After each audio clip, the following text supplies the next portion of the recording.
সাজুদতা শিখান, ভদ্রতা শিখান, কোরআন শিখান, তাহলে এই ছেলেগুলো বড় আলেম হবে, মুফাসসিরে কোরআন হবে। এই ছেলেগুলো হাফেজ জাকারিয়ার মতো হবে, ফজলে রাব্বি আদলের মতো হবে, বড় বড় ইমাম হবে, মুফাসসির হবে। চিল্লায় বলেন ঠিক কিনা? চাচা বলে মোহাম্মদ লুঙ্গি খোলো, আরে ছোট মানুষ খোলো। বিশ্বনবী বলে না আমি ছোট হতে পারি কিন্তু লুঙ্গি খুলবো না, আমার কোনো সমস্যা নেই। চাচাকে আরে খোলে ভাইয়া, বলে লুঙ্গির গোছা ধরে টান দিছে, টান দিতে দেরি, মুহূর্তের মধ্যে বিশ্বনবী বেহুশ হয়ে জমিনে পড়ে যায়। বিশ্বনবীর জীবদ্দশায় পৃথিবীর কোন মানুষ বিশ্বনবীর লজ্জাস্থান দেখে? জোরে বলেন দেখে? এজন্য খবরদার, তোমার বোনের পেট পিঠ খালি থাকতে পারবে না, কপালে এক নোক্তা থাকতে পারবে। তোমার বোন বললেই তুমি তারে পাখি ড্রেস কিনে দিতে পারবা না, লেহেঙ্গা 2 পিস 3 পিস কিনে দিতে পারবা না। তুমি যদি এগুলো আদরের বোনকে কিনে দাও, আল্লাহর সুপ্রিম কোর্টের কাঠ গড়াতে তোমারও আসামি করে দাঁড় করাবে কে? বাবা খবরদার, মেয়েদের সব আবদার পূরণ করবেন না। হেজাব পরানো শিখান, বোরকা পরানো শিখান। একটা মেয়ে যখন বোরকা পরে রাস্তায় বের হয়, মনে হয় জান্নাতের হুর দুনিয়ায় এসেছে।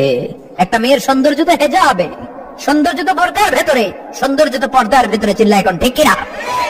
আবার কিছু নানি আছে বয়স 90, উনি হাত মোজা পা মোজা, আর সাথে 16 বছরের 18 বয়সের নাতনিরে নিয়ে বের হইছে। এমন দৃশ্য এলাকার সব পোলারা পিছনে পিছনে লাইন ধরে আছে না নাই? মায়ের বয়স 60, হাত মোজা পা মোজা। আপনি হাত মোজা পড়ছেন কেন? আপনি তো অল্প কাপড় পরে বেরোলেও কোনো সমস্যা নাই। আপনি তো এক্সপায়ার্ড, আপনার ডেট এক্সপায়ার্ড, ঠিক কিনা? আপনার দিকে তাকাবে না সুন্দরী, সুরুষী, অষ্টাদশী, মায়াবিনী, কাজল কালো চোখ, মেঘ কালো কেশ, আপনার ওই নাতনির দিকে লুলুপ দৃষ্টি দিয়ে বখাটে গুলো তাকাবে, ঠিক কিনা? এজন্য খবরদার, মেয়েদেরকে পর্দা শিখান, মেয়েদেরকে ভদ্রতা শিখান, মেয়েদেরকে ইসলাম শিখান। ফ্যামিলিটারে জান্নাত বানায় দিতে পারে কে? এজন্য বিশ্বনবী বললেন ওয়াসদাকুহুম হায়াআন উসমান, সবচাইতে লজ্জাশীল সাহাবী ছিল কে? মনে থাকবে নি? ওসমান নামটা সুন্দর না? ছেলে পেলে হলে এগুলো রাখেন, রাখবেন তো? কি রাখবেন? কি অদ্ভুত অদ্ভুত নাম রাখে। এক লোক অনেকদিন পরে ভাতিজারে দেখতে আসছে বাসায়, ঢাকাতে, গ্রামের সবজি টবজি নিয়ে গেছে। তো ভাতিজারা বলে, ভাতিজা তোমার নাকি এক ছেলে এক মেয়ে? বলে জি চাচা, দোয়া করবেন, এক ছেলে এক মেয়ে, একটু ডাকো তোমার ছেলে আর মেয়েরে। ভাতিজা ডাক দিছে, ব্রাশ ফায়ার। ব্রাশ ফায়ার শুই না চাচা দিছে দৌড়। ভাতিজাও পিছন থেকে দৌড়ায়, চাচাও দৌড়ায়। ভাতিজা কয় দাঁড়ান চাচা, চাচা কয় আমার বয়স 80 হয়েছে রে ভাতিজা, আমার তুই ব্রাশ ফায়ার করিস না। ভাতিজা কয় চাচা এটা ওই ব্রাশ ফায়ার না, ছেলের নাম ব্রাশ, মেয়ের নাম ফায়ার। আছে না নাই? কিয়ামতের দিন আল্লাহ ইউদআউনা ইয়াউমাল কিয়ামাতি বিআসমাইকুম ওয়া বিআসমাই আবাইকুম, কিয়ামতের দিন আল্লাহ তোমাদের নাম ধরে, তোমাদের বাবাদের নাম ধরে ডাকবে। ফাহসিনু আসমাআকুম, তোমাদের নামগুলো সুন্দর করে রেখো। সুবহানাল্লাহ। রাখবেন, ওসমান নামটা রাখবেন তো ছেলে হইলে। এরপরে বিশ্বনবী বলেছেন ওয়াখদাহুম আলী, সবচেয়ে ভালো বিচারের রায় দিতে পারতো আমার মেয়ের জামাই আলী। বিচারের রায় হবে একটা কিতাব দিয়ে, কিতাবটার নাম কি? আপনাদের উচ্চ আদালত আর নিম্ন আদালতে তো এই কিতাব দিয়ে রায় হয় না? হাইকোর্ট, সুপ্রিম কোর্ট, এটা দিয়ে রায় হয় নাকি?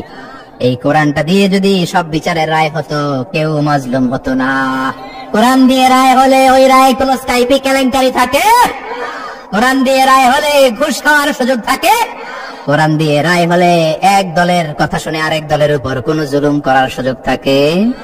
এজন্য রায় দিতে হবে কি দিয়ে?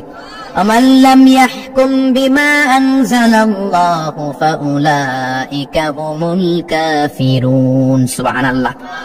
আল্লাহ 3 বার বললেন কোরআন দিয়ে যে রায় দেয় না, বিচারের রায় যারা কোরআন দিয়ে ঘোষণা করে না, এক জায়গায় বললেন জালেম, এক জায়গায় কাফের, এক জায়গায় ফাসিক। এজন্য কোরআন দিয়ে বিচারের রায় হওয়ার দরকার আছে না নাই?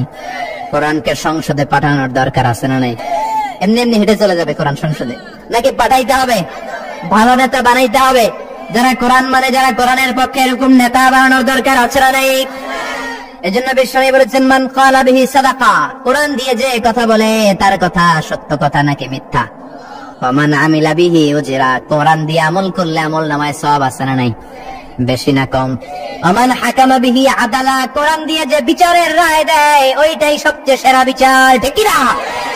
আল্লাহ দেশে কোরআনের বিচার কায়েম করুক, পড়ে না আমিন।